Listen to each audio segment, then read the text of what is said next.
मित्रों नमस्कार। आज रीट लेवल 2 जो परिणाम है टीएसपी और नॉन टीएसपी का, उनमें से टीएसपी का परिणाम आने की पूर्ण संभावना है मित्रों।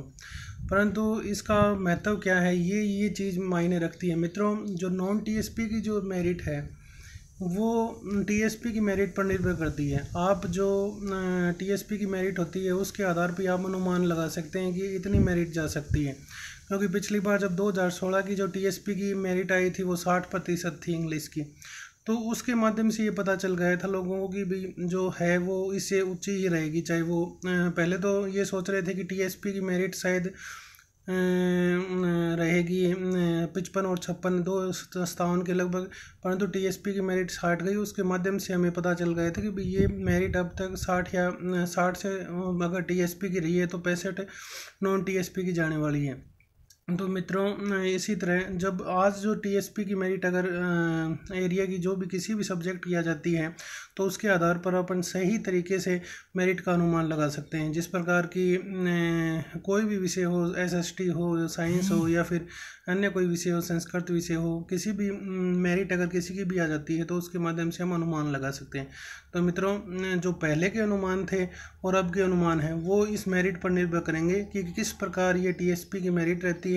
और नॉन टीएसपी की टाइम लग सकता है क्योंकि फॉर्मों की संख्या अधिक है और उसमें 1-2 दिन अगर फालतू भी लगे, कल 31 तारीख को भी आ जाए या 1 तारीख को भी आ जाए।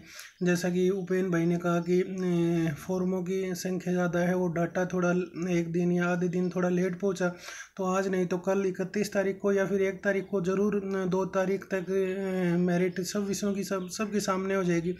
तो अब सभी भाइयों को बधाइयाँ जो नए नए अध्यापक लगने वाले हैं, और उन सभी भाइयों को भी बधाइयाँ जो कि इंतज़ार में कई दिनों से मेरिट का अनुमान लगा रहे हैं। मेरिट का अनुमान लगाने से किसी को पता नहीं चलता कि इतने मेरिट का अनुमान होगा। बस अपन जो कोर्ट के डिसीजन आए, कोर्ट के जो फैसले आए, उसके माध्यम से हम अब खुद का अनुमान लगा सकते हैं कि भाई ये डिसीजन रहा तो ये मेरिट रह सकती है। सभी मित्रों से जो है वो अनुरोध है कि वो आज शाम तक शायद एक रिजल्ट ज़रूर आ जाएगा। आज न्यूज़पेपर में भी लगभग यही खबर है कि द्वितीय लेवल का परिणाम आ जा रहा है, तो शायद कोई ना कोई उनको इन्फॉर्मेशन मिली है किसी भी चीज़ की। तो अगर टीएसपी एरिया का भी आता है तो उसके आधार पर हम मेरिट का अनुमान लगा सकते हैं। और जहाँ तक मेरे इंग्लिश के मित्र हैं, अंग्रेजी के जो छात्र हैं, उनके लिए तो फ़ायदे की बात है कि जो एडिशनल वाले हैं उनका केस कमज़ोर पड़ रहा है बहुत ज़्यादा, और एक बार तो साथ में मेरिट ज़रूर निकाल देंगे ये, परंतु जो ही वेटिंग आएगी उसके अंतर्गत मेरिट काफ़ी नीचे चली जाएगी। और जो भी कोई भी बंदे इंग्लिश के योग्य हैं वो सभी इस भर्ती में चयनित हो जाएंगे। मेरे सभी जो मूल इंग्लिश के भाई हैं उनको हार्दिक बधाइयाँ, और मैं सभी की कामना करता हूँ कि जो योग्य बंदा है वो इस भर्ती में ज़रूर सिलेक्शन हो। धन्यवाद भाइयों।